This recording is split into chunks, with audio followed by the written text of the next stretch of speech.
who thought I've been a little too tight on this schedule and moving things along, because we knew we had a tight schedule. We could easily run this a third day. Easily. I mean, there's a list of there's 5 standing professors that I haven't called. But I could have, because we already had a great group. Tell me who we do not have speak here. They're all great. Thank you for all the speakers. The last part is sort of what is a rule in life. Life is short, eat dessert first. Well, this is the dessert. We're going to have a panel discussion with 4 experts who've been watching the scene for a long time, or very broadly. And we're going to start them off as a panel. Each talking 5 minutes or so. I will be saying my own comments too. About that. Yes. But then we'll open it up. We'll have them talk amongst each other for a bit, and then we will open up that mic. And you don't have to answer a question. Usually the panel is the panel question. We have so much good knowledge in here that if you want to make a short comment, please do. The question is, where do we go from here? We spent 2 days talking, thinking, reading, discussing. Where do we go from here? And I've just got 4 comments here. 1, become a poll worker. Yeah. This is the most important thing you do. If you haven't done it, this is your introduction. This is your course on how these elections are run. 2, and this happens more in California than around the other country, but the Voting Rights Task Force has faced down 4 bills for internet voting. We've won every damn time. And 3 efforts at ballot initiatives. But the rule in our group is that California is a big target. If they can get internet voting here, and this is the biggest threat of them all. If they can get internet voting into California, it's over. So when that happens, drop everything else and go up and beat it. And we've done that. And we just, again, had good news from Steve that they were going to do something like that with the Iowa and Nevada caucuses, and we killed it again. And this cannot stop. Once they get in, there's so much temptation, ease of use, lower costs, yada, yada, yada, that you're not going to get them out. So we have to drop everything and block them from the get-go. Part of our success has been find good people to be election officials. The biggest thing that the Voting Rights Task Force, and this was started before I even joined, did was to get Deborah Bowen elected Secretary of State. There were people who, almost 2 years before the election, identified Senator Bowen as somebody who's smart, ethical, everything you want in an election official. They sat down with Deborah Bowen and said, we want you to run for Secretary of State. We will be behind you. And she did, and we were. And we had, I don't know, close to 1,000 activists across the state.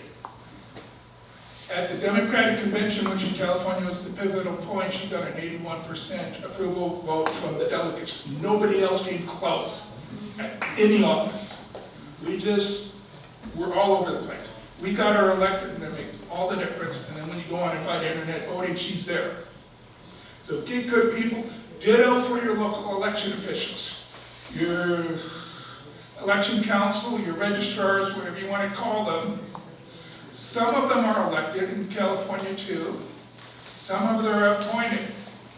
Go find them ahead of time. Don't sit around and wait.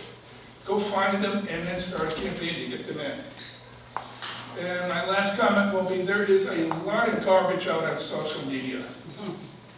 I'm going to name a name, Richard Charning. He posted in June 2016 Smoking gun, California stole the election from Bernie. His proof was that he compared the Hank County counties to the Machine County counties in California. What's wrong with that? We don't have Hank County counties in California. That's the one I can prove easily. This is Richard Jordan. About Munster. It takes some talent and expertise to go respond to him, but he's just been posting lately. This is fake statistics. And as we've seen, we cannot let that pass. So especially if you can respond to him, do so. Because we just cannot let the misinformation stay out there. There's a couple of other people, but he's been the biggest one. I'm sorry to have to mention his name, but there it is. Okay. Barbara Arnwine. Oh, Where should we go from here? all right. I didn't know I'd be first, but it's okay. First of all, thanks everyone. This has been a remarkable conference, and it's been so good to meet so many good people. Of course, it's Sunday, so it's happy birthday, Fannie Lou Hamer Day. And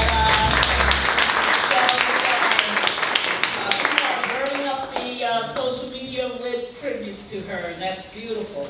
Next steps.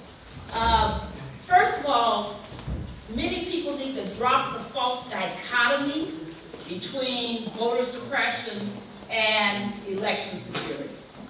I've heard some nonsense because the reality is that you have to do both. If you have to fight voter suppression, right and left, and you have to fight for election security, right and left, or neither community wins what we want. I mentioned, Prince George's County.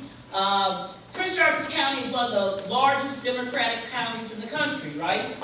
But its board of election has 4 Republicans on it and 1 Democrat. Because the governor of Maryland appoints all of the board of elections in Maryland. And there's no accident that even with all the reforms that have taken place that we've celebrated here in Maryland, that 30,000 people probably didn't vote because they didn't give the ballots. The paper ballots, there were no ballots to be found at 13 voting sites in Prince George's County. They ran out as early as noon, 1 o'clock, did not get ballots until 3 hours later, knowing that that would totally suppress the vote. So we got to be very conscious that even when we fight for excellent reforms, that these voter suppressors are right ahead, thinking about how else do they destroy the vote. So in Calvert County, Maryland, didn't get a lot of publicity, but Calvert County announced on the Friday before the Tuesday election that they were going to cancel all public transportation. On election day. No way. You think I'm kidding? Look it up. Google it. Calvert County, Maryland, canceled public transportation. So somebody calls me, of course, on that Saturday afternoon and says, "Why have you seen this?" So we started calling everybody, got everybody involved, and we put out a notice by Sunday that they were reversing themselves. But this is the reality that of what we're fighting, that is that intense, that ugly. If you think I'm kidding, see the letter that Elijah Cummings, Cardin, Van Hollen, Raskin sent to Governor Hogan about the voter suppression and the voter problems that occurred in Maryland. They just sent the letter about a month ago, so it's not that old. So this means that besides destroying false dichotomies, we got to build our community commonality. We should have in every state where there are voter justice movements, there has to be strong presence of this community. We should never have the situation where people have no knowledge of what they should be fighting for ballot security. They have no clue about the whole issue of connections to the internet, et cetera, but they don't. I mean, I sat in a whole hearing a couple months ago in Pennsylvania, where one of their big arguments regarding, because, we're fighting them to obviously fix the problems with machines there, and the governor's finally doing something. Anyway, not enough. But when we were talking, one of their big arguments about why everybody should chill and not worry was because, quote, they're not connected to the internet. That was their number one argument. So, had I been at this conference earlier, hey, it might have been a different response. So it just shows you the criticality of our alignments. And those alignments, like John Brady said, have to be conscious and deliberate. I mean, he deliberately and consciously reached out to Anthony Spearman. He knew that the NAACP needed to be an ally. That kind of consciousness and deliberate action is important. Groups aren't involved because they don't care. Actually, the voter justice community is probably more attuned, more concerned about these issues than you ever would think. The problem is that there's no interaction, that people assume that because they're not active that they don't care. They're not active because they don't know how to be involved. So it's all of this, and when you interact with our community, please be respectful. You don't know the activists, you don't know the history of the folks that have been on these front lines and fighting forever in this battle. Be respectful to them and understand that you may not know, just like I may not know everyone in this community. So there's a real requirement for respect because you're not going to get anywhere without it.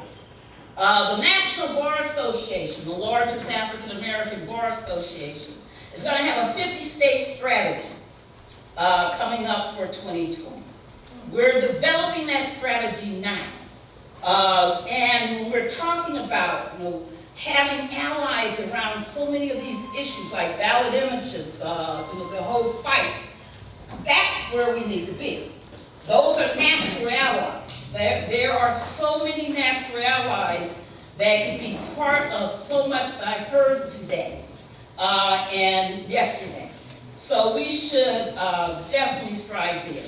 Give no ground, concede nothing. Now, of course, that's what we taught as lawyers in court, in litigation. But it's true of our fight here, that you give no ground, you concede nothing. I think our movements have made huge mistakes in conceding all kind of ground that we should not concede. And that we're going to have to be so much smarter about fighting everywhere and fighting well and fighting strategically. And part of that means that we got to be really good on fighting voter purges. It worries me that there's been so much concession to the 17 million people purged in the last 6 years. Obviously, 8 to 10 million probably are wrongfully purged. And we need to understand that when you are purged and you go to vote and somebody tells you you can't vote because you're not on the voting list, that doesn't mean that people are going to show up next time at all. So it really means that you're not only purging them, you're probably alienating them forever from the voting process. So we need a rebuild strong movement to capture people, to get those lists, to reach out to them. That's us, because the state's not going to do it. They won't even tell people they've been purged. That's our work. And that's where we need to be. We got to be firmly in that battle. And we got to stop all these purges. There's a lot we can do that we're just not doing. It's shocking how absent we are in this matter. The other thing, my organization, we're going to have a 21-state strategy, working our partnerships within the communities. Like I said, my whole thing is if you can't help to build locally, then don't do it. Make local groups stronger. Everything we do should be about strengthening, making them smarter, better, more effective And yes, they need our help. Yes, they need people to come in and add strength and possibilities, but never leave a community weaker than when you went in. So that's something that we got to really consciously think about and do. Again, Ray Kennedy had a really great talk with me, and I'm so glad we got to meet about this whole idea about building permanent independent voting rights infrastructure. I think that's the ultimate long-term goal. We need people to be election officials. We need people to be poll volunteers. We need people to be educated and informed voters. All of that goes to the issue of building permanent independent voting rights infrastructure. If you haven't had the pleasure of reading it, if you want some good news, I really think that one of the best decisions I've seen from any court this year is the decision in the North Carolina courts in Common Cause versus Lewis. If you haven't read that opinion, do. It's gorgeous. It's one of the best, when I read it, I honestly thought I had walked into an alternative universe. That's how, I'm going like, this is North Carolina, you gotta be kidding me. And then they're saying things like, the Declaration of Rights of North Carolina under their Constitution and their Equal Protection Clause equivalent, their First Amendment equivalent, is better when it comes to protecting the rights of voters than the national Constitution. That's what it says. That's how strong an opinion it is. So when it comes to partisan gerrymandering, that should become our mantra. It should become part of our strategy toolkit. Lastly, June 2020, be part of the conference that we're working on. We should have a whole serious track for all the people who are going to come and participate on these issues. It's hard for me sometimes to say election integrity because as people know that in the African American community that term is used for voter suppression. And there still are some serious, ugly right-wing groups who use that term. If you think I'm kidding, look at North Carolina. There's a whole group there called the Election Integrity Coalition or whatever it is. That is totally awful. It's awful. And it's a voter suppression group. So we need to think, language, history, interactions moving forward, etc. October 17, 2020, if you're in DC, please join us. The ultimate answer to everything is unity. The ultimate answer to everything is, as Frederick Douglass said, the young men saw him in 1895 and said to Frederick Douglass, what do we do? What do we do? We're losing. You fought the Civil War. You fought against slavery. You've done everything you can. You've just come in from a women's suffrage movement, organizing. But our people are losing. We're being re-enslaved. Slavery by another name is horrible. We're being criminalized. The police are killing us. We can't get jobs. We're being demonized on the press. What do we do? What do we do? What do we do? And they say that Frederick Douglass looked the young man in the face. And he was quiet for about all of a number of minutes. And he looked the young man in the face and he said, agitate. Agitate. Agitate. And he turned around and went into his house, and the next day he died. You see, that's our message. That's where we belong. That's the work we got to do. People are inspired out here. They want to be inspired. They want to do the work. They want to know how to be the best agitators they can be. So let's get in there and do it. Thank you.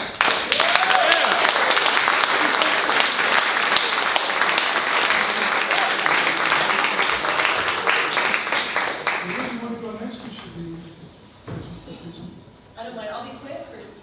Okay. So there's a couple of key things that I want to talk about. One is about audits. There's been a lot of talk about audits. And Jan Van Doren in particular has always emphasized to me that audits have to be done independently. There's so much going on in terms of election officials auditing themselves. And so in New York, we're working on a piece of legislation for risk limiting audits, and one of the key components is we're trying to figure out how we can have an independent state auditing board conduct those audits. So I encourage people to think about legislation, get in touch with attorneys. We're working with a team of attorneys there that's helping us. You need attorneys to write legislation, and figure out if you're going to do audits, how to do them correctly. I think that we need more election lawyers. We don't have enough really good election attorneys, and that's something that we need to seed and cultivate and bring to fruition. So if you know attorneys who have potential, encourage them to work with us. I'm going to encourage people to do public records requests for documents, especially for ballot images or ballots. You would be surprised what you find. I did public records requests for the ballots in Florida in Tim Genova's race in 2016, and in almost every precinct, the number of people who voted did not match the number of cast ballots. There were more than 1,000 vote. There was more than 1,000 vote discrepancy total. I think there were only, I have to look at the document again, there might have been less than 20 precincts out of hundreds of precincts where the number of people who voted matched the number of cast ballots, and they were off by a lot. So, and we got that just by requesting the list of people who voted and requesting the, I'm trying to remember what exactly we requested. We basically compared the number of, all we had to do was look at the online data actually. We got a list of the number of people who voted from the registrar, and we compared that with their online results, and we were able to show those discrepancies and put it in the spreadsheet. And you just can't argue with that kind of thing. So when you think like, oh, what am I going to find? What really could be wrong? You would be surprised how often basic things are not adding up. So I encourage you to do those public records requests and go ahead and take the time to make those comparisons. And the other thing, there hasn't been much talk about this, and it's a little bit complex, but I think you guys are certainly able to handle it. There are systems in the pipeline that this community really needs to be thinking about, and they're called E2E systems. And that's for end-to-end verification. And they are basically cryptographic systems. They are ballot marking devices, and the way that they secure the vote is by encrypting it. And then the voter will basically be able to go online, for example, and look at a hash that will confirm for that voter that their vote was counted as intended, according to the cryptographic system. But it's not a transparent system at all. One of those systems, I believe, is being developed by Microsoft. And so these are, and there have been huge carve-outs in like the voluntary voting system guidelines 2.0, the next generation, to make sure that these end-to-end verification systems will be allowed. Because there's a lot of kind of big corporations behind them. Microsoft in particular has been working on it for years. It's a complicated conversation, but this community really needs to be aware that that's in the pipeline. So those are my just points for things to think about and things coming up. I will throw in a comment about the end-to-end systems. One is hard. Often you try this with a voter to go online to see that the machine reports that you voted the way you voted. What it cannot report is were all the other votes right? Was the total right? Right. And these are paperless systems. We still have to stay with hand-marked paper ballots. Lori Grace, some of you may not know, okay, Jenny Cohn. Hi there. So I'm a little frustrated. Is this working? Okay. I'm a little frustrated because I actually have an article that I wrote on Medium called Election Security Goals, and it has a synopsis at the end, which lists, I think, fairly comprehensively what I think are the goals that we need, and I tried to bring it here, but apparently copy centers are closed on Sundays. And I was going to bribe the woman at the front desk here to let me make copies, but she was talking to somebody, and you can't really do that. So in any event, I do have a pretty tight idea of what it was in my article anyway, but if you want to see it, it's on Medium under Jennifer Cohn, and it's called Election Security Goals, and a number of my other articles are there too. But I think we really need to work on tightness in messaging And in particular, I spoke about this yesterday, but hand-marked paper ballots, I think it's critical that people understand that prefix, the hand-marked prefix is a necessity, and that you correct people when they say, and a lot of the scientists do this, and a lot of the National Election Integrity groups do this, and I don't think they have thought through the impact of using phrases like voter-marked paper ballots, voter-verifiable paper ballots. Those are all insider terms that can mean ballot marking devices, the types of ballot marking devices that we don't want. So clarity in messaging. Hand-marked paper ballots tell people they need that prefix, that no, voter-marked paper ballots is not the clever insider way to say hand-marked paper ballots. It actually just screws everything up. It makes it confusing. So here are, I even tried to come up with an acronym a while ago. It didn't work all that great, but it was HTH NP3. And what, for everything that, more or less covering everything that I think we sort of need. The H is for hand-marked paper ballots. T is transparent chain of custody. Within that transparent chain of custody, I include ballot images. I think that's a good way to try to keep track, for the public to try to keep track of the chain of custody. The third H is hand audits. And those have to be robust, by the way, which we've heard from a number of people. The one that has the robust type of manual hand audit that has the most traction right now, and probably is the one that we should be advocating, because I don't know of any other robust manual audit out there, is risk limiting audits, which we heard Professor Philip Stark talk about yesterday. Okay, so that's HTH. Then I have an N, which is no modems or remote access. So those should be banned and removed. So that's the N. And then the P3, I have three Ps. One is paper voter rolls at the polls as a backup for the voter registration systems. Slight problem in California, in some of the counties, and probably elsewhere in the United States, moving to these large polling centers. Apparently you can't really do backup paper voter rolls there, which is a problem. And I asked Dean Logan online this very question, and he wouldn't answer, and a few other people, but finally I got the answer. I got the answer somewhere, I don't remember who told me, but no, you can't really do the backup voter rolls, paper voter rolls. But anywhere where you have polling places and can do it, you should be asking your election officials to provide those, and I really wish this had been something that made it into federal legislation. So far it hasn't, but it should be there. In any event, we can advocate for it at the local level. All right, so that is the first P. I have two more Ps. Next one is published precinct totals. And it goes with the third P, which is published reported results. And this is so that we can do the type of comparison that Betty Smith was able to do to such devastating success in Tennessee, and it's being done in Georgia as well, where you compare the precinct totals with the reported totals. Not everywhere posts the precinct tapes. And not everywhere posts the reported totals. They have to be broken down by category. It's all, so you can do sort of an apples to apples comparison, the precinct results on one end with that precinct on the other end. So they need to, it can't just have, in other words, like a lump, the reported totals can't be a lump together, early voting, mail voting, election day. It has to actually break out election day and have the precincts on there, right? And then you can do that sort of, because that's something that citizens can do. It doesn't replace a comprehensive audit, which is what we really need as our ultimate goal. But we also, in case we don't get our ultimate goal, we need sort of a plan B to get us through 2020. And organizing people to compare the precinct totals with the reported totals, that can detect any hacking that happens after the totals leave the precincts. It will not tell us if the precinct totals themselves were accurate, but at least it can tell us if there was any manipulation, at least in theory, I think it can, if there was any manipulation at central tabulators, which are those central, those aggregate all the precinct totals, and those are sort of the treasure chest for wannabe malicious actors.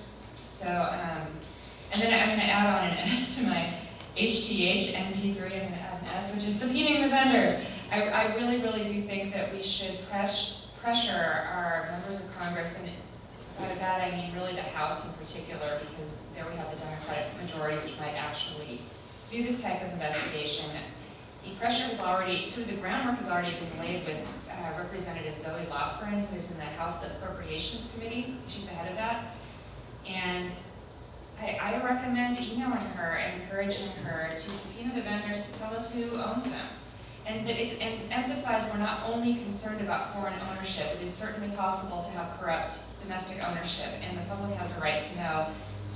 And, there's a reason why people have floodlights outside of their house. It's because it deters crime, and I think we need to put the floodlights on these vendors to deter any potential funny business. I'm not saying for sure that there is anything, but, it's stupid for us to assume, to bet our democracy on the notion that there's nothing nefarious going on there. And so I think that's, I did have one other idea. Postcards for voters.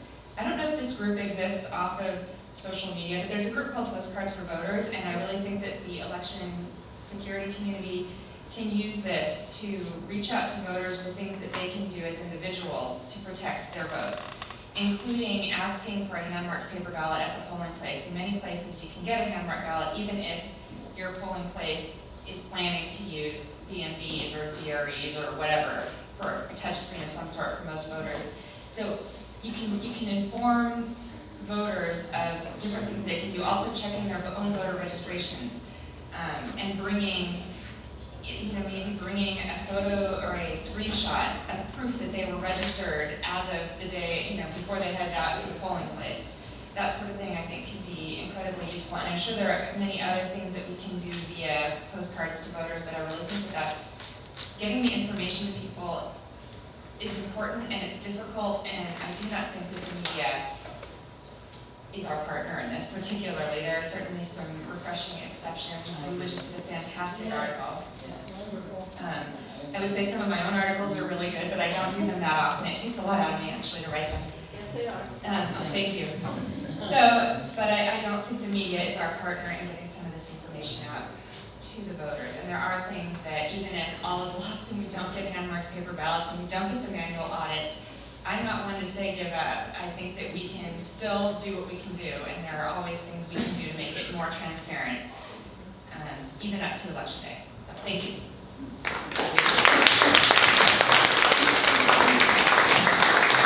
Our fourth panelist is Chloe Grace, whom I've known for at least 10 years. She's been a local activist and doing things behind the scenes that I can't talk about that have had national impact. Darcy works behind the scenes, but we're glad to have her here.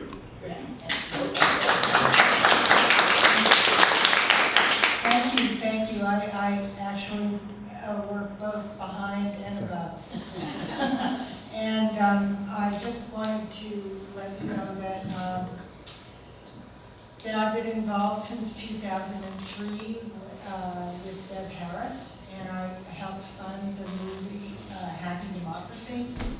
And I got exposed to this whole world in a very early time. And as I watched in 2004 the votes change after midnight, I had this deep sinking feeling. And then later I worked with Bob Petrakis, I would audit the vote to try to turn things around, and really got involved, became aware of the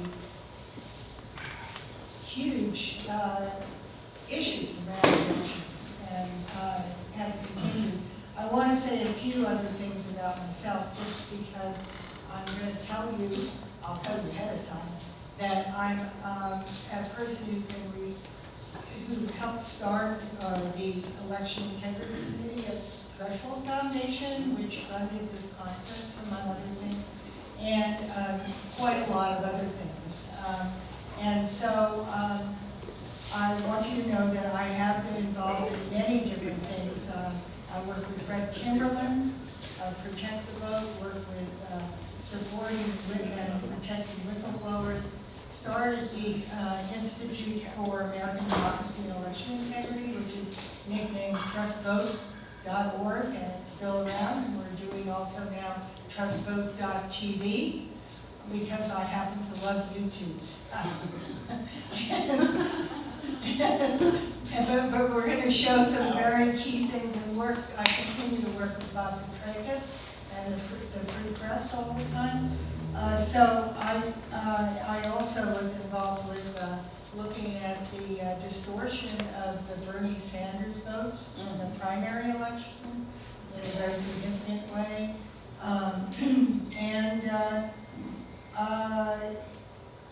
Well, those are a few things. Also, I really reached out to you, Virginia, and also to Carolyn Cernich for the Trachtenberg system, or for her method of counting the votes, to show you that the registrars are in a very key position. And I wanted to bring forward and try to attract registrars to support election integrity as a quality of life opportunity for them. Because it's wonderful, as Carolyn was telling me when we walked down the street, that she was the most popular elected political official in Humboldt County. You know, and so I see this as a, you know, a whole complex, a whole web of different things that are part of it. The media, the election registrars, the exit pollers with Edison Natofsky.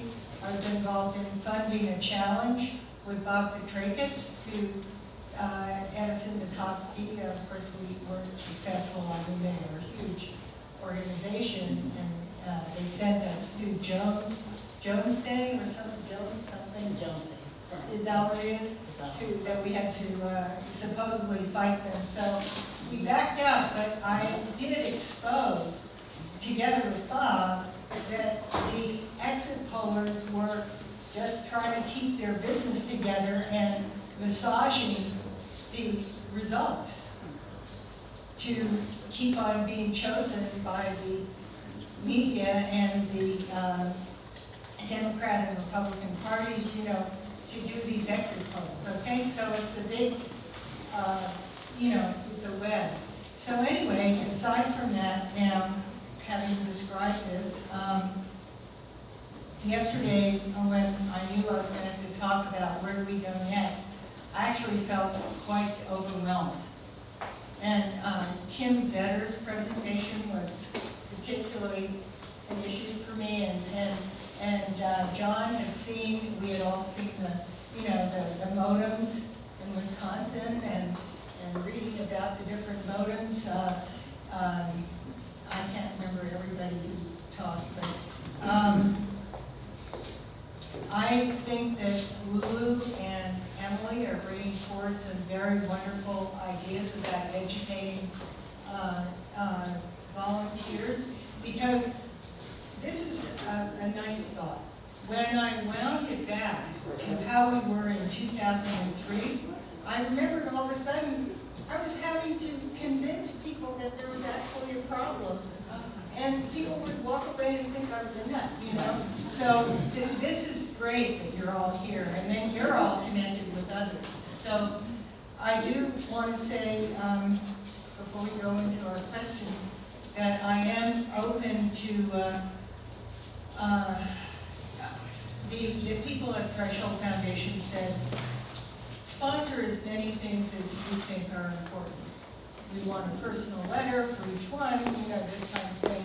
So, and they're an invitation-only funding group, and they're not huge, but they're reasonable. And then, you know, I myself do some things, so I just wanted to let you know that, and I will hand out cards to people who want to, you know, and then we can dialogue to see if I can send it on the Threshold. And I really believe in every single person that is presented here. It's so gratifying, oh my God, it's so gratifying to see how we've grown and how public support for us has grown. I can't tell you how important you all are to our democracy. And I thank you so much.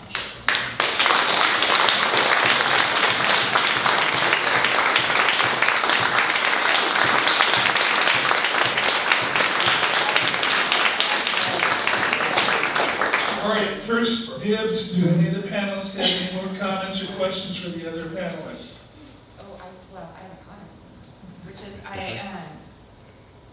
I mean, I have been told if you want to reach out to Congress, that phone calls, by the way, are absolutely the most effective way to do this, and that emails have they get so many of them, and maybe they have lost some of their, do you disagree with that? I mean, certainly it's better than not doing it at all.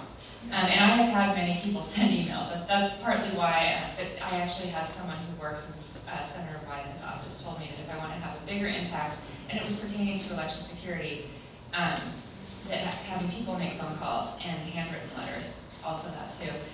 And I do think there is sort of a pressing issue with this funding going on, and there are a lot of people still sending out, to their voter list, telling them just to press for more funding, and I think that we need to make phone calls that say we want funding tied to specific election security requirements, including hand-marked paper ballots, no barcode voting, manual audits, no remote access, no internet. Anyway.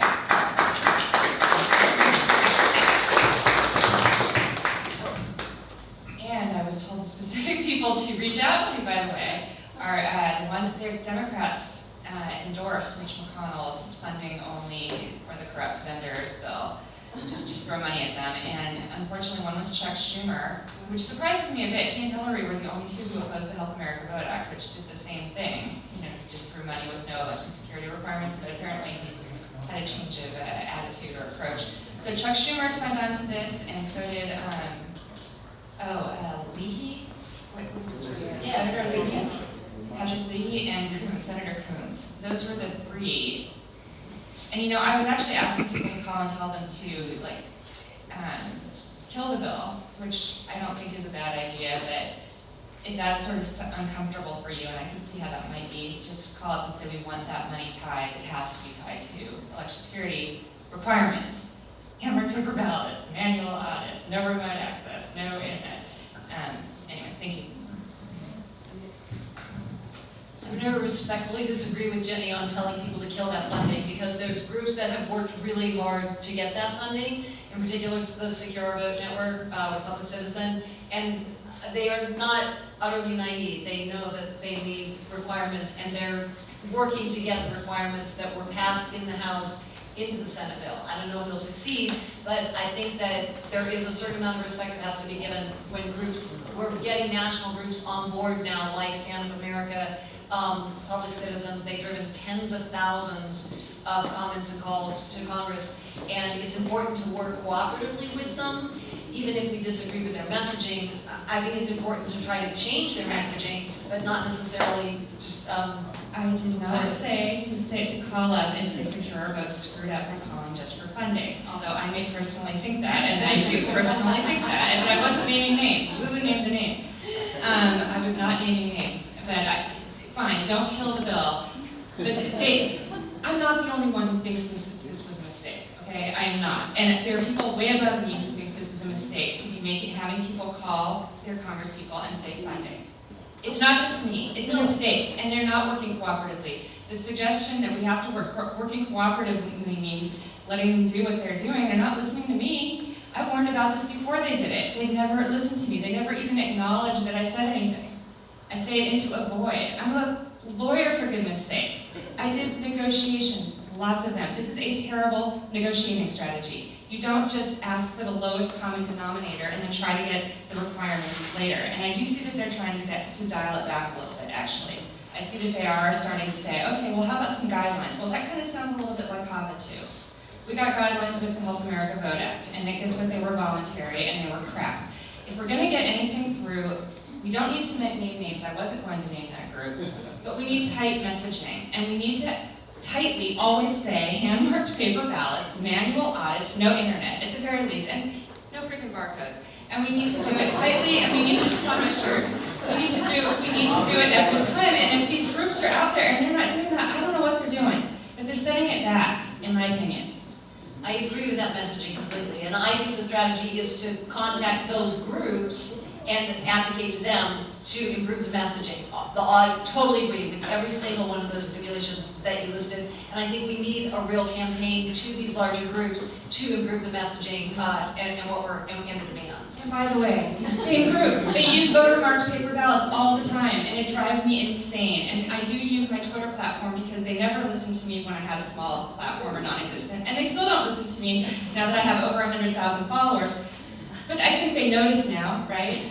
And I try to correct them every time, and every time it's not like they disagree with me and say, oh, no, this is the proper way to say it. They just ignore it. So yeah, it would be nice if other people would maybe talk to them and suggest some discipline and messaging that when you call, I mean, if they want to advocate for ballot marking devices, at least let's be clear about it, right? Don't say voter marked and have half the people think you're talking about hand marked.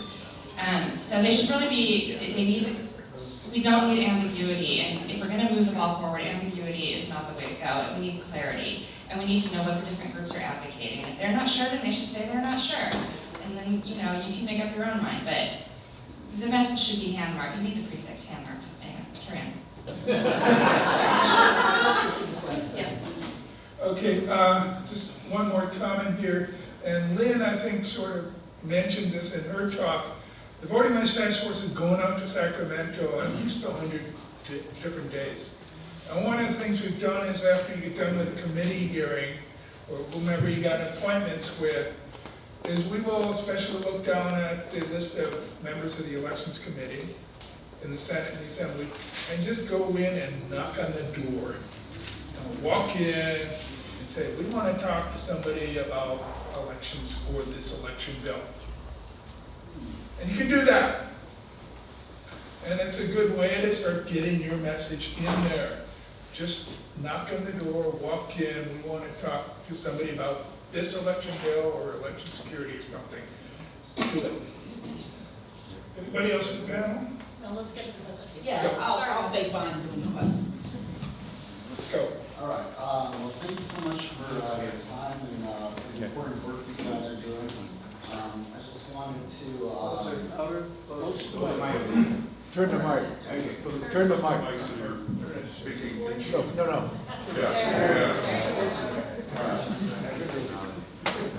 So, you know, I agree with basically everything you guys said, but I did want to have a little more discussion on the end-to-end voter verifiable systems. I should also disclose up front that I'm an engineer, but just kind of in my part-time when working on an open source end-to-end voter verifiable system, just because, like everyone here, I'm concerned about election security and transparency, and I feel that the end-to-end systems can enhance that.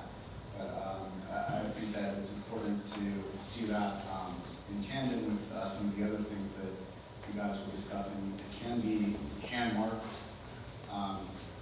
should run on open source software, should also include publication of all the ballot images. And so I think that some of the concerns that you raised can be dealt with the right implementation of the end-to-end system. Yeah, I'd love to be in touch with you. Can you just, I don't know if you have a card or something that you can leave at my table or just. Sure, well, you know, I can just tell you, I have a little website, it's called abacusvoting.com. Can you spell it? Abacus, like, it's a metaphor for transparent computing. So there's a little white paper there and a demo. I'll take a look at that. And your name? My name is Dylan. Dylan, thank you. I have on my website, countyiscast.org. On the left side, there's going to be some stuff about internet voting, and there was 3-4 years ago, a long report about, well, end-to-end internet voting. And there was a discussion there about end-to-end, that part of it. And I suggest you talk to me, go read that, and then go to the papers that are connected with it. The biggest problem, and you mentioned hand-marked. If you got hand-marked, that means you got paper. If you got paper, then the rest we can talk about. Yeah, Without so- the paper, hand-marked, don't talk to me. I'm totally with you that we need a paper trail, and so I don't subscribe to any internet voting. Okay,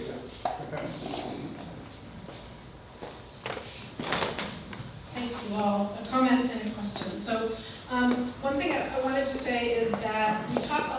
refer to citizens as who's doing this work, and I want to remind you that not everybody who cares about fair elections in the United States is a citizen. Not everybody has voting rights, and many of the kinds of work we do are actually ways that people who are not citizens or who have had their voting rights stripped from them can participate in as a way of advancing what they want in the country. So that's an important thing to remember, just again about languaging. I also want to make a suggestion of a really specific thing that you can do if you start seeing some of the signs that a particular election is going to be stolen. I did this in 2011. There was a state Supreme Court election in Wisconsin that we were starting to see signs that looked like it was going to be manipulated. And I called the day before the election, got in touch with the campaign manager, and I said, I know you don't know me, but I do this kind of work, and we're seeing signs that your election may be manipulated. And if that happens, here are some of the things you may notice. And I listed a bunch of them to her. And I said, I know you don't know me, I know you don't trust me, but look for these things. And if you see them, here's my number. And I will be able to help you know who can help you investigate it.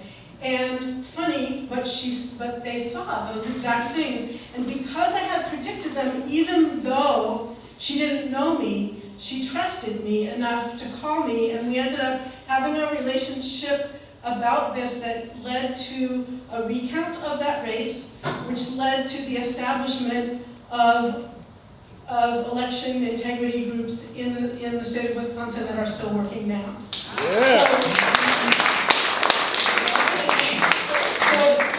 It's a longer thing that I can say now, but we can talk about it in other ways. But so if you know how to look for those signs or research how to look for those signs, it's something that you can do. So that the lesson here is, if you can tell people what to look for, and then they see those things, that they will trust you more in your expertise. And then my question is, I think that we are looking at a situation, very likely in the presidential election next year, where a losing candidate might claim that the election has been stolen and start spouting some of the things that we've been saying for years about how we can't trust the election system. And it might be a candidate who I don't believe when he said, when he says the election is stolen. And I'm wondering what you would recommend that we as a movement do should that happen. It's not perfect. There's an argument, in law called estoppel. He had a chance to Trump was asked to do certain things to secure our elections. We have to ask those things very clearly, make it very clear. But when you ask someone to do something, they don't do something, it's kind of hard for them to complain about it. So if we asked him to do X, Y, and Z to secure our elections, or she, or whoever it is that you're thinking of, I don't know who it could possibly be. But if they're put on notice of the problems and have a chance to correct them and they choose not to, then you tell them to be quiet. It's not perfect, it's the best we got. Anybody else want to weigh in on that? I guess it's a really difficult, that is actually why we need to secure our elections. It's not just so you can get screwed either way on either side of this. Whether your candidate wins or loses, you can be on, it makes it very difficult because we don't have evidence-based elections, so you can't prove or disprove victories. But I do think you say, listen, if you thought there was a problem, why did you kill the election security bills? Why wouldn't you entertain the election security bills? How can you now? We kept telling you that it's a difficult situation, because then they'll say, well, you were saying it's insecure. Right? But That's exactly my concern. it's difficult. It puts us in a very, very, and that's why we have to do absolutely everything we can to make it as secure as possible. I think also, Emily, that's one of the reasons that we're focusing, when I say the Count the Vote initiative, on verifying the accuracy of the count, so that we will have documentation either way. There's going to be a lot of controversy, and the best is to have evidence. So that's why we are trying to organize people to take photographs of poll tapes, to do public records requests for digital ballot images, and to work with groups like Dan North, Democracy Council, that are trying to make that information public and compare it I think the best we can do is document everything that we can. We are trying to have evidence-based elections, and therefore we need to gather evidence. I think we're doing an increasingly good job of that, of gathering evidence, and that we need to be, as we're looking forward, not very just to next year, we need to be looking at what do we plan to do with all that evidence that we're gathering, because I've seen us falter in that area before. So I just want to put that in people's minds as something to think about. Okay. Well, I think that's the least of our problems, frankly. I think if he loses, and listen, he won and said the election was stolen. I mean, the man's crazy. I think that that's, the least of our problems. I think what we really got to worry about is the violence. Me too. See, I think that's, if we're not preparing for that, then we're not being realistic.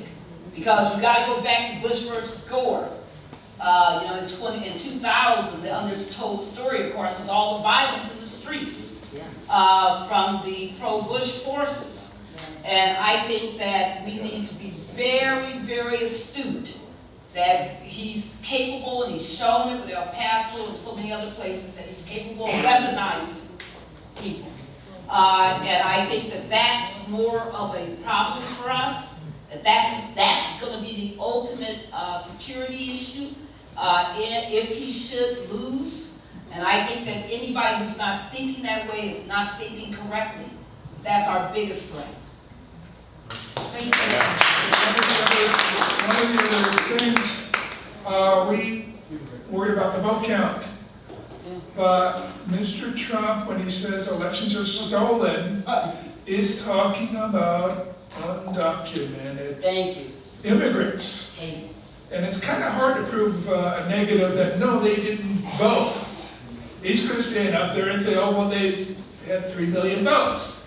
And they're voting from the graves and so on. I don't know how you deal with that other than just keep saying, prove it, and you can't. But we got to anticipate that. Maybe one of our humorous public service announcements needs to be carrying absentee ballots into graveyards and trying to get the dead people to vote.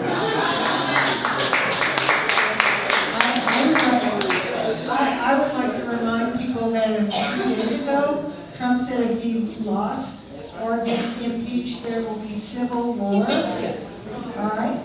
And also, I have seen lots of Trump supporters, sort of mostly white, somewhat overweight men in T-shirts that are part of the NRA, talking about getting out there with their guns. So I think that this is a extremely important election for all of us on this level, and there could be violence. And related to that, actually, is the Yellow Vest movement that was largely, to the extent maybe there were some people who were legitimate. A lot of this was ginned up by Steve Bannon, I believe. We have to really watch out for, Cambridge Analytica in its new iteration, I guess, is Data. I missed Emily's talk. Is she still here? Emma. Emma, is she still here? Oh, hi, Emma. Is that something, is that something you think we should be concerned about? Definitely. That's basically what I was saying in my talk. I was talking about, how Cambridge Analytica personnel are still working with Trump on 2020. And, we absolutely need to be thinking that they're doing the same thing again. And even though they could yellow vest us, right? But they get worse because we've got guns here. It's going to be a grassroots movement. And, the problem of him claiming there's a coup and people, the election's been stolen or whatever, it's a disinformation problem. No matter how secure your election is, he's going to say that. And here's the other thing though, and I'd sort of like your thoughts on this, because I'm certainly not a propaganda expert, but I'm really interested in it, and I've been reading about it, and the thought that getting out in front of it and predicting it can maybe defuse it, and so that's something to maybe watch out for, like in advance, that Trump is going to try to gin up a fake civil war and use Emmer data to stoke the flames and Russia or whoever bots to make it bigger and bigger and sort of emulate Yellow Vest plus guns. And then sort of so that people don't fall for it and think that it is as many people as it might be portrayed to be. Yes. And Emma? Well, I would say that I actually think that's why we need to be pushing forward on trying to sort out the situation of Cambridge Analytica. There's virtually nobody seems to be pushing on this.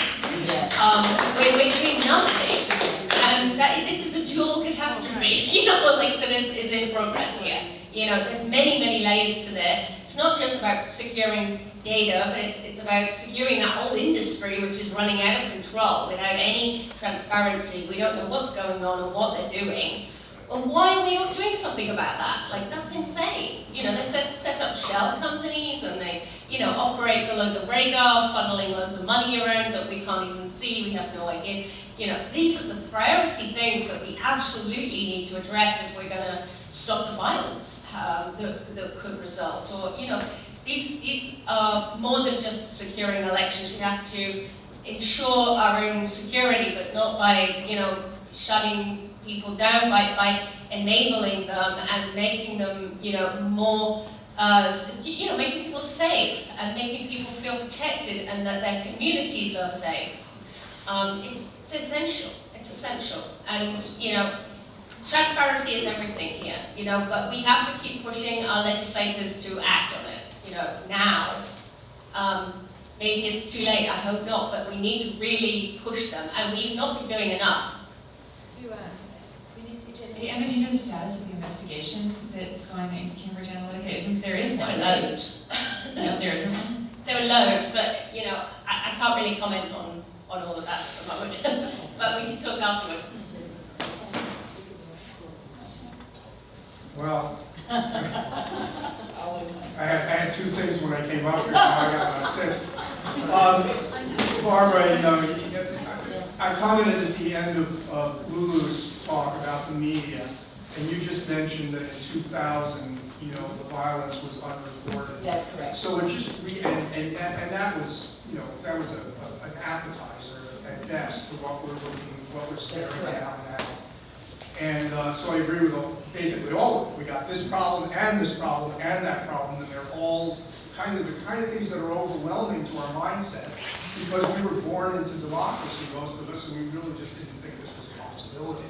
So that's where I think the media comes back in, because when the fertilizer hits the fan, they have to have been cultivated.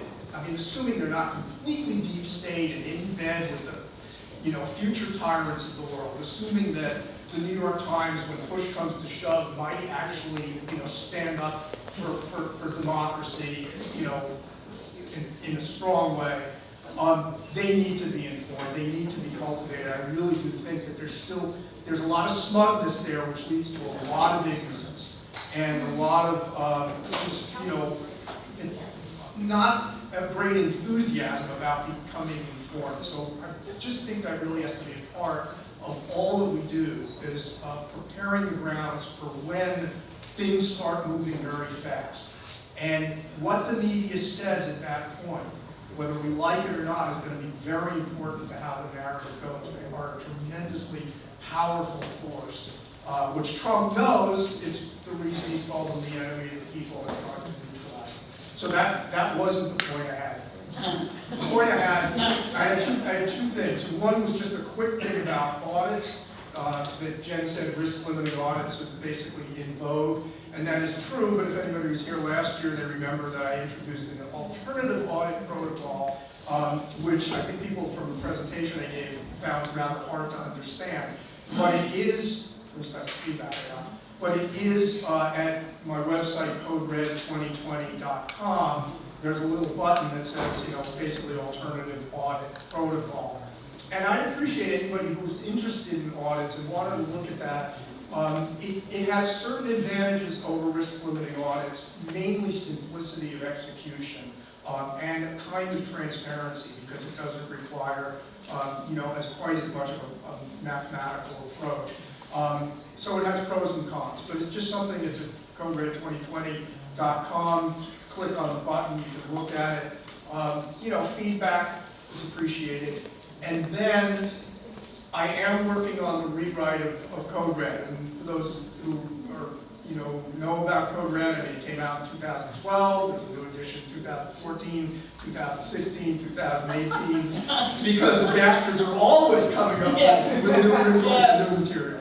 But now I'm working on Code Red 2020, and I expect to kind of have it maybe out by December or January. There's a lot of new things happening that I haven't necessarily keyed in on. So what I would ask is everybody here and also, following online or whatever, if you have something for me that you want to see emphasized, point of emphasis or point of correction, or something new that's come up that really would be important to cover relative to what we're looking at, which is this, moving into the 2020 election, what we can expect, what kind of actions we can take, that are prophylactic or responsive action, anything that you have that you would like to sort of get into a book that I hope, will be helpful in the process of informing the media and the public about this whole situation.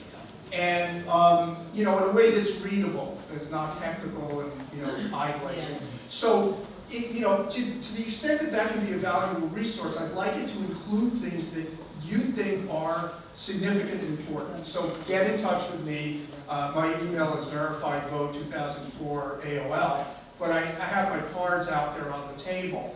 And just, either call, I got my phone number on the cards, call or shoot me an email, and let me know what you're working on that you think would be really worth developing and presenting to the public, okay? Thank you.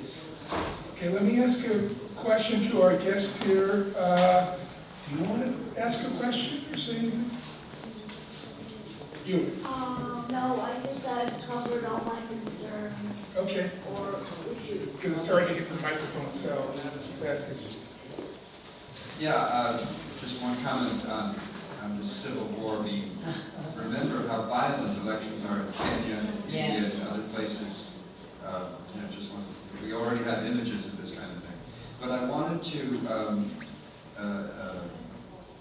endorse Jennifer's TM solution type messaging in several ways, and perhaps get a sense of the conference document where we would have a type message that we could send to, 1, our representatives, 2, our local media, 3, have in our pockets when we discuss these things with people we meet. All right, just point by point. I think you've already started with your acronym. And what made me think of this was meeting my new idealistic centrist Democratic representative, who is the first Democrat elected from my District 7 in New Jersey since I came of age politically in the 60s. Tom Malinowski is his name, and he sometimes gets on NPR. And he's a sweet guy and very open, and we have a lot of largely proper representatives, and they should be amenable to this. So I think we have a conference now, and we could have someone to take responsibility to draw up a sense of the conference with these points. It could be extremely valuable. Okay, and I think that's a fantastic idea, and I will say in the meantime, I actually really did write us something that has all the stuff I mentioned anyway, which includes, it's called Election Security Goals, and it's on my Medium account. It's called Election Security Goals, and it's on my Medium account, so you go to medium.com, if you type in Jennifer Cohn, I have an account, and I've written a bunch of different articles, and that is one of the, probably one of the relatively Such a document should be sent to everyone here. We're all registered with our email address. That's what I was trying to print out before I got over here. But I mean, But yes, a version yes. for each of these audiences. That would be great, yes, we can maybe, I could try to email it around, I can get an email list. And there would have to be a sense of the conference, if there is some disagreement here.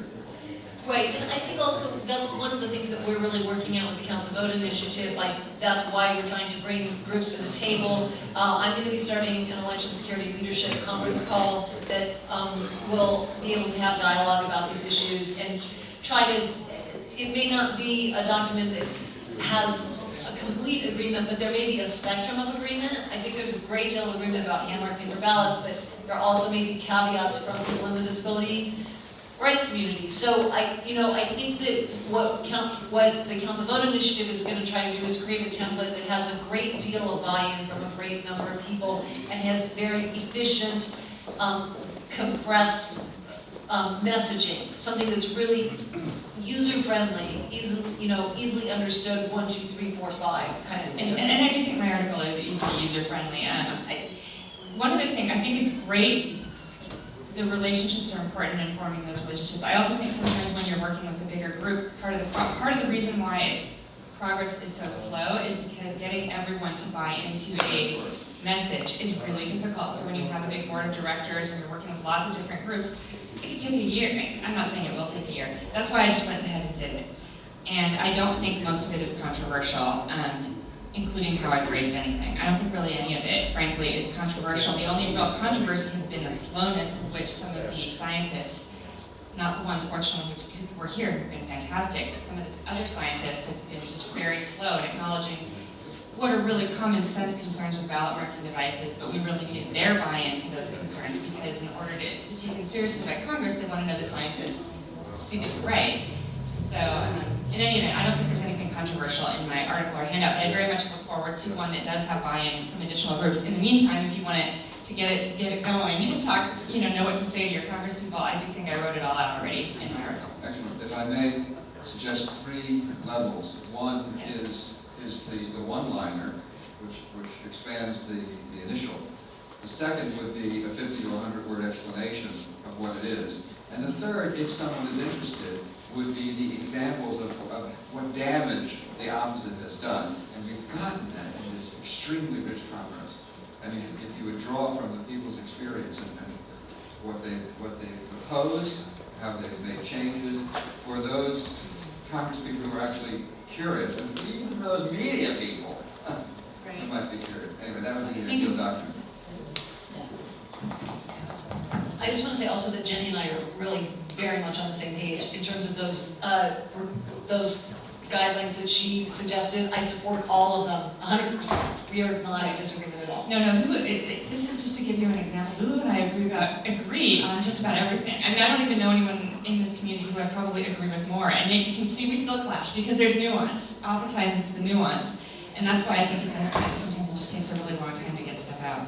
Well, I think part of it is also about in terms of, it's not that the disagreement I think doesn't come in terms of what the goals are. Sometimes the disagreement comes in terms of strategies and techniques and what is the best way to get to that goal. And those can sometimes be difficult conversations and there's legitimate differences of opinion about that. But they're important conversations. But I just want to make sure it's really clear that I completely support all of the guidelines that Jenny said. When I read her Medium articles, for the most part, I'm like, oh my God, yes, yes, yes, yes. So this is a very simple question that I ask both of you. How do I get your letters? Your letter. How am I going to get your letter? Oh, it's not a letter, it's an article. It's on your Oh, no, you know what? So I need a website. I don't even have a website. So no, I'm sorry. You go to medium.com. You need to go to. She wants the article. It's on medium.com. So medium.com and yeah, and so what it is anyone can publish articles on Medium. Oh really? You just type in Jennifer Cohn on Medium. Or just type in Jennifer Cohn election security goals. Oh, I did that just now actually, and I pulled it up. Yeah. Oh, good, thank you. So speaking of presentations, we've had several people asking for speaker presentations and PowerPoints and things like that. If you'd be willing to email them to us using letransfer.com, either Richard Tam or Jim, or Edit Enlightened Films, we'll either use them in terms of video or they'll post them on the website to make them accessible to attendees. The Facebook page for this conference, and I know a lot of people hate Facebook, and I will make one other suggestion. I hate Facebook, I detest Twitter even more. But if you want to get the message out, there it is. If you want to say something, here it is, over 100,000 followers. It's a C. I was sending out messages to somewhere between 15 and 20,000 people on Facebook about this conference. If you want to get the message out, there are your channels. Now for this conference, if you go to national, if you search for Facebook, Voting Rights Task Force, and you will then see National Voting Rights Task Force Conference. Please post there. Please put your comments up there. We also have on our nprtf.org site, you can sign up and log in, and we'll try to get a discussion threads going. We had to get this conference done first, and then we're going to turn around and try to make that Facebook better. But there are 2 places, as well as, will we have any website or something? Yeah, we can on social media. You can follow me at Lulu Friesdat on Twitter. We have a website, smartelections.us, where I'd love to have people sign up with their email address so we can stay in touch with you. This is me. Yes, and I would like to make a big point. You know, the founders, for whatever reasons, they had a whole lot of problems, a whole lot of issues. But they made one assumption that in the current era that we're realizing is not correct, and that is that the 4th estate would be a primary and wonderful check.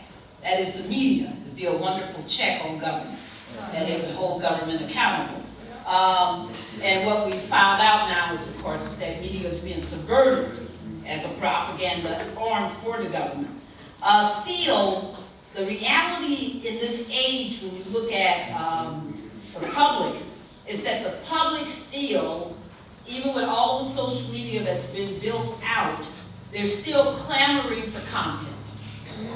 And most groups make huge errors in not using YouTube. YouTube, a good video, 3 to 4, 5 minutes, 4, 8, 12 million hits. Average. I mean, we need to learn to utilize that platform much more effectively. That's why people are using their podcasts, their animations, their videos, just telling and instructing people. And a lot of what we did today could be condensed. I mean, we've done the last 2 days, could be condensed into appropriate videos, educational videos on different topics.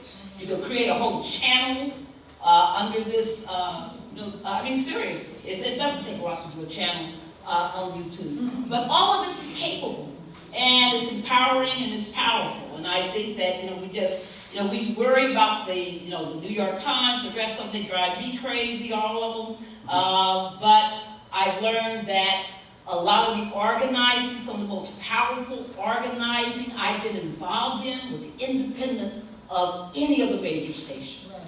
Because we just built our independent media, our independent education, spawned whole movements from it. And that's where we need to be thinking, in addition to everything else. You were 100% right. I've often, for the longest time I was trying to get the media to take some of these issues seriously, and at a certain point I thought, you know what, I've just got to become part of the media. And I've got to, start writing about it. We all need to become part of the media, and I did actually, by the way, start a YouTube channel, and I did 2 videos. Mine did not get the type of response that you described it. I got 2,000 views on the last one, which is about ballot working devices, and I do think it's a good video. Yeah. I'll work on it. But. Well, my social is so weird. My organization's very small. The one thing we have is a social media director, and she's brilliant. And there are a lot of good young people out here who have her kind of talent. And so, we get, people think I have 20 staff all over the country. I have nothing approximating that, but that's because of her ability to amplify. So, so amplification is so important. And, and I think that that's another part of where we're not all doing our best work is connecting on those kinds of strategies, right? For amplifying our voices. So I think we can do some serious organizing. Yes. Wow. Yeah. That's actually kind of where I want to go. A little background, many people in here are veterans. politics and of organizing. Most of the people I work with woke up on the 9th of November 2016 and were like, obviously, how happened? And when they started getting moving, they wanted to do things. And one of the things that's nice about that kind of spontaneous movement is you get many different kinds of people, but they have very different backgrounds, very different levels of expertise, and very different amounts of free time. So the one thing I've spent most of my time since then thinking about is how do you best make use of a very wide range of people. And I really want to call out what Emily said about not everybody has to be an expert. One of the most useful things you can do is get the expertise into forms like the video we showed you. 2.5 minutes that makes people go, oh, or when Benny presented and we all went on the voter tampering and it took just a couple of minutes and all of a sudden people were like, what? That wakes people up. And then if you have tasks, have short tasks, medium-sized tasks, have long ones. There are tons of people out there who are, this is an issue I'm interested in, I talk to them about, we all try to convince each other how important it is. People are all over this issue. 5 years ago, crickets. Right. Right? That's what Emily was talking about. Exactly. Success that we ought to be celebrating. Really take advantage of this. I'm talking about thousands of people in California, all of whom care about this issue a little bit. Yes. If you can bundle useful things to do, it will spread through that network and people will do them. Oh. Please take advantage of that. I mean, we should all please take advantage of that.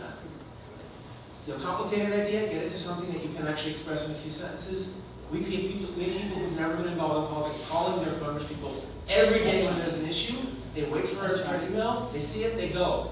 This is all they're doing, but they're doing it in such large volume. So simplifying and clarifying are hugely valuable in getting it, and then getting it out to the networks exist to get it out. Some of them are visible like YouTube and Medium and Twitter, and some of them are just informal networks. They're there. I just want to make sure, I mean, this is in everybody's mind, but I really want to emphasize this. My real lesson for this is 2018. 2018 was won because people ran for offices that no one had run for in years, and people got mad. That's basically what happened. And then, they're mad. When you said simplify and clarify, that brings me back to the previous generation of social media, which is talk radio. I made 30 calls for one candidate in 2004. Very quickly I learned if you cannot get it out in one paragraph, you stood the chance the guy's going to cut you off, the host. So I would sit there for 40 minutes waiting for my turn, and while I'm sitting there for 40 minutes, I'm running my message through again and again and again. Towards the end, I wanted being pushed to the front of the line because certain hosts knew they were going to get a good call. And something else was also brought out. One of the other things when you do that or write a letter to the editor is you got to have a hook into whatever the conversation is. You know, if they're talking about baseball, don't call in about elections because you're not going to get on. Okay, but if you think about whatever they're talking about, if it happens to be the election, yeah, well, I want to talk about getting the vote count right. Things like that. Practice that, and you'll learn how to be concise. Thank you. I'd like to circle back to a couple of things that have been brought up before, just to add some depth. As an election administrator in 2 different jurisdictions, I found it was really important ahead of a very intense election that I partnered with the police chief to give a briefing to the force. They got a list of all the election laws. They were explaining the roles of people coming in and out, the election challengers, the election protection people, everyone who had a right to be there and why. And it was really important because in 2004, we had an enormous turnout. There were traffic jams and tempers. And the police were ready for that. They were ready to direct traffic. If we can get them to do that for this upcoming 2020, I think we can avert some of the horrors that we anticipate. But it's got to be a collaboration between election officials, law enforcement, citizens groups. If you have a citizen oversight over public safety, if we don't get a plan now, we won't be prepared. So that's just a recommendation. It can be done, and it has been done. I want to go back to the whole question that was raised about involving young people in what we're doing. And I would love to get your ideas. I'd like to share what the Michigan Election Reform Alliance has done. So we started in 2004 with our Mirror Monitors program. And we went out and recruited citizens, especially people who were comfortable with their local elections, but they wanted to help with areas that were not so comfortable. So we managed to deploy people all over the state as election challengers, which is a legal category in our state that allows you to go into the polling place. You have the right to look at everything. You can't talk to voters, and you can talk to the chairperson and challenge things that are going on, procedures that are going on, the way that voters are being identified and talked to about whether they're registered or not. This is all fair games. We're a challenger. The challenger has rights to be there, and if they are interfered with, it's a felony. So our people went in with a fair amount of power, and they used it very effectively. They found things like stacks of blank ballots just sitting in the middle of the polling place with no one watching them. There was one precinct where people were being given an extra ballot if they wanted to vote twice. Oh my God. In one place they were voting with pencils. That's illegal. A ballot is an illegal document. You can't do it with a pencil. So there were all kinds of things. We also trained mirror monitors to be exit pollsters. And we got a heck of a lot of great information that way, which allowed us to do some amount of election security investigation. Now we're going to try to modernize our program because we're going to put the training online. We're shooting videos to show people how to do certain things, how to talk to voters correctly, how to talk to election officials correctly, so that people will be rehearsed in these behaviors. They will have a checklist of everything that they're looking for, and they write down what time they saw this happen, so that all the transgressions are noted and challenges are filed. And those challenges have to be dealt with by the election hierarchy timely. So that got a lot of young adults very engaged. And as I mentioned earlier about our successful drive for redistricting reform, we couldn't have done it without hundreds of young adults in our 5,000 person volunteer force. So there's always something that you can think of for people to do, and if you just give them a little training, they'll do it. And they'll be very excited about it. So, and I'm interested in other ideas that any of you have about involving young adults. And that means also down to high school. In some cases, they can do that. So the training's going to be online, like YouTubes and stuff, and then some written It'll stuff? be embedded in the training site, yeah. That's wonderful. I just want to say how much I trust this movement for YouTubes and filming things. And I'm very happy I'm going to invest in trustvote.tv. That's how we trained 5,000 petition circulators without having them all in one room. They were all trained online. They took an exam at the end, and if they passed it, So in your training program, if it seems appropriate also for California, which might not or might not be, is there a way that we can share the training? well, certainly the concepts. I think the specific laws and statutes are not going to match. No, but some of the things about talking to the police to create more safety and, I mean, the more we spread this, the better. Yeah, if we prepare people, I just want to put in a pitch for election monitors. Benton Harbor is a community on the west side of Michigan. It is a majority minority community, and it's always been downtrodden by Whirlpool Corporation.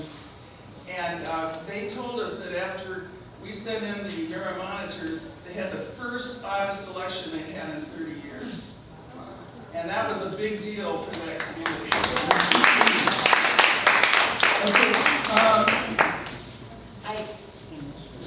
Just a quick thing.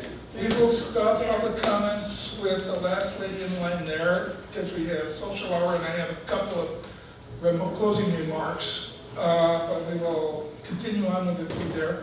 Barbara? Yes, Jen, I was just going to say, you know, the election, the trainings that we do for young people, and it really is Gen Z, millennials, and high schoolers, that we do, you know, it's a 2.5-day training event.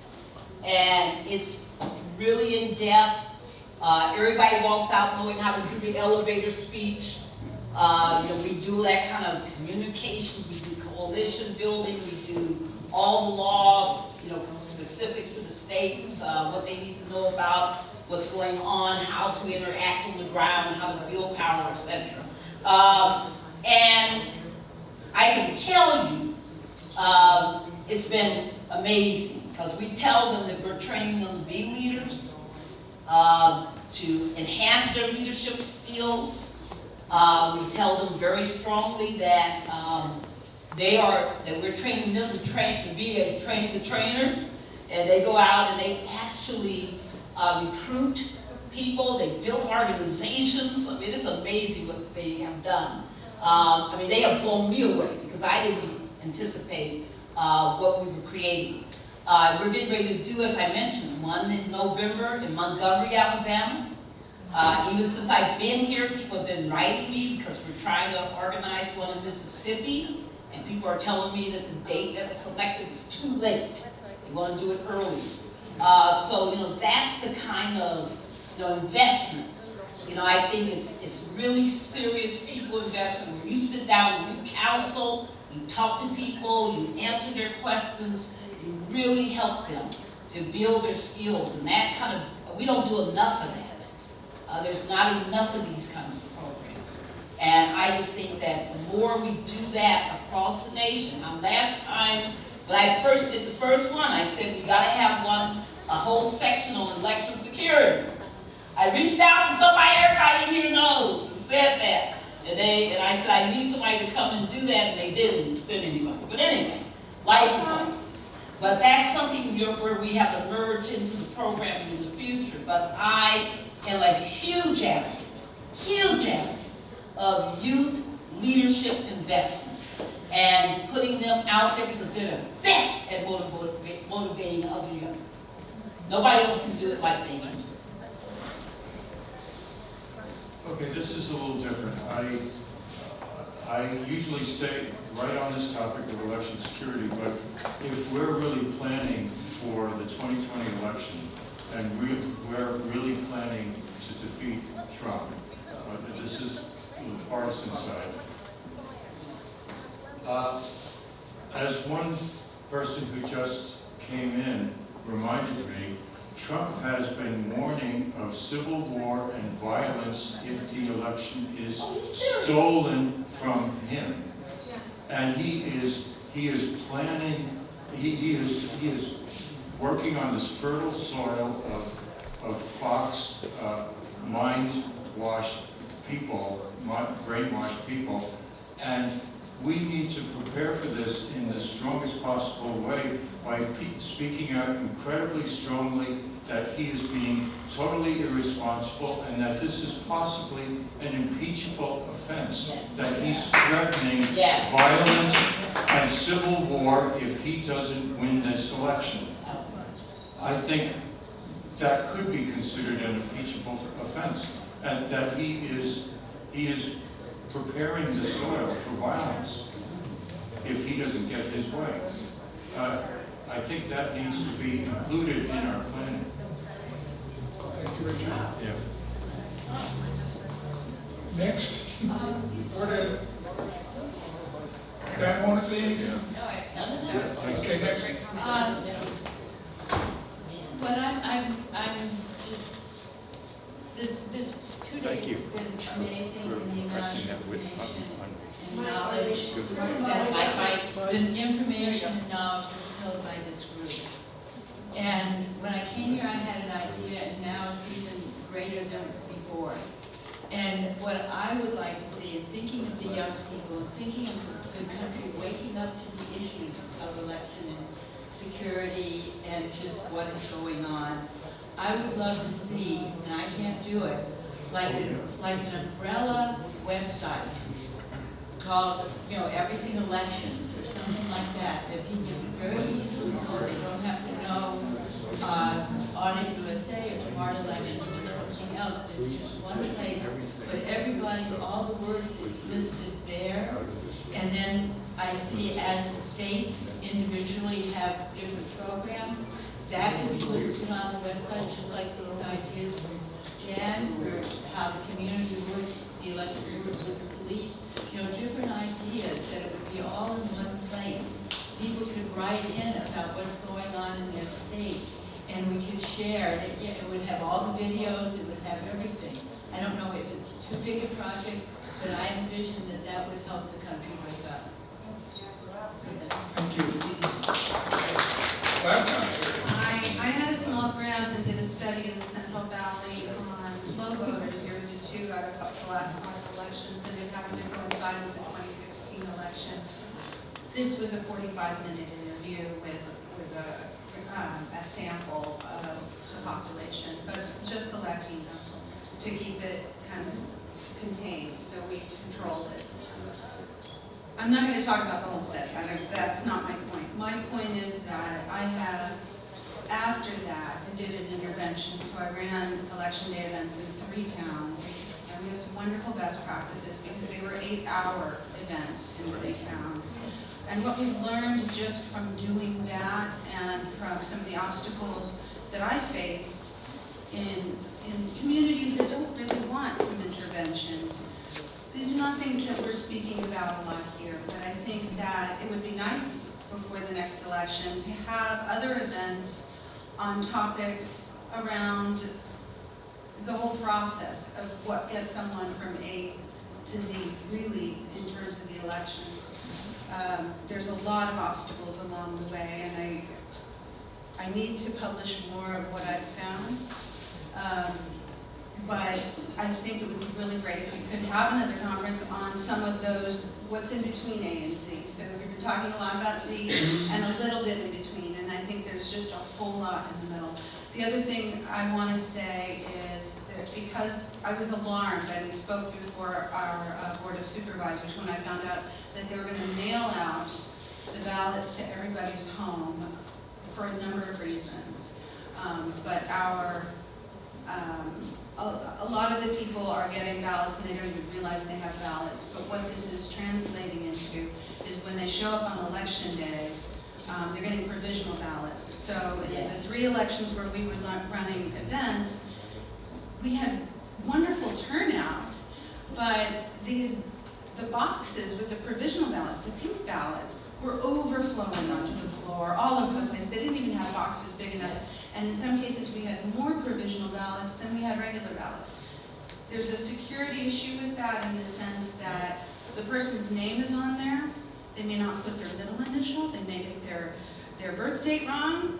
They may put their address, which is slightly different from the one that's in the vote. And those votes will get thrown out. These are the provisional ballots. And we're getting more and more every election, because anytime something is slightly off, like you don't know your party, or you go to the wrong location, you went to that location last time, but now your location is at another location, you get handed a provisional ballot. So there's many, many reasons why you get these, and the numbers are going up exponentially. And now with all these ballots being mailed out, some to homes that might be empty or have other people there, those people, if they do show up on election day or to one of these kiosks that they're going to have, are very likely to get a provisional ballot. So this topic of provisional ballots, plays into the election security end-to-end that you're talking about on election day. Now we're going to have a whole time period in which people can vote.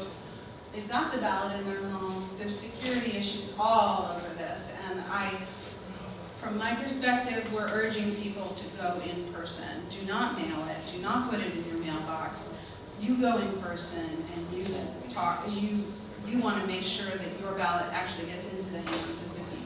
Or if you do mail it, then you go to the post office. But we need to get these types of suggestions out, particularly in light of the provisional ballot. It's just really blown up. So this whole issue, I just want to bring that up. Because the person's name is actually with their vote. And so in small communities, if somebody wanted to check how so-and-so voted, well, their name is sitting on the actual ballot. So that some of them are telling us they don't have security, and they've been spoken to sternly about how they voted. So, okay. Do our panels have any final words here? I just have a cleanup announcement to make. When this ends and we break for the social, please take everything with you to the other room so we can start cleaning up this room, because it's going to take quite a bit of time. Thank you. Well, I just wanted to, I'm so glad you raised that, because the overuse, misuse of provisional ballots is a huge problem. But that's why one of our #1 organizing strategies is early voting. And we have a whole strategy that is, motivate people to early vote, so that if they get there and there's any problem, they walk out. They don't vote provisionally. We tell them don't do it. And we come out and tell us what the problem was, so that we can solve the problem, right? And we can solve whatever the problem is. They say you got a mail ballot, go get it. Bring it with you. We tell people to bring everything that the Board of Elections has sent them, even the sample ballot, whatever, with them. Put it in your purse, your pocket, bring it with you, because you don't know what's going on. You want to have that to fight. And we use all of that to fight for voters to be able to vote. So we teach people, vote early. There's a problem. They say that they're going to put it on provisional ballot. Say, I'll be back. Walk out and tell us what's wrong. And that's why, we try to do these, that's the system. 50% of all African Americans vote early. 37 to 40% of all Latinos vote early. And we need to just have really strong intervention strategies to assist communities doing the early voting. And that's why it's, we got to take advantage of it. The people who we usually can't help are the people who voted the last general election day, the last hour. Those are the hardest voters to assist when they're running in there with 15 minutes to go. And if they got a problem, it's hard to resolve. So I just want to, really urge that's, we should talk some about other strategies. I love what you're doing with the 8 hours. That's beautiful. Love to talk more about festival. It became a festival. I love that. I just love it. Let's talk some more. And I imagine you also encourage people to check their registration. Right? Oh, absolutely. We're big on verify your registration, early. We do that. In fact, we're teaching churches how to do it, where they do their whole congregation. They just pull it out, and we, teaching them how to do it on site. And everywhere we go, we teach people how to do that. Plus, we teach people how to contact, your Congress people, 202-224-3121. We just saturate that information also for other reasons. So yes, absolutely. As we used to say in Chicago in the 60s, vote early and often. No, vote early. I just want to vote early. Legally. One thing in here, that there may be, it may be that something like that needs a legislative fix, because you're trying to fix things at the, granular level instead of at the macro level. And Jim would know more about this than me, but I was told about those problems also, where everybody was getting these absentee ballots and they didn't know, they hadn't requested it, and then they're coming in there and being forced to vote. Oh, But I think at that point, what you need is a legislative fix. Yes. You need a statute to say that voters cannot be sent absentee ballots unless they request them. Then they're looking for them, they're prepared, and they're anticipating that, and you don't get that trap. But Jim would know more about, is this specifically California? I think there's a tendency in California to move away of voting in the polls, and they're sending everybody absentee ballots. And what you have to tell them is when you get that, you have to look at it, because your polling place very well may disappear, which I think is happening in Alameda County in the next election. That's the problem. It's new. No, but some of this seems like a voter trap. Some of this just seems like people are just gonna walk right into this, and you're gonna have a ton. They call themselves trying to be like Oregon.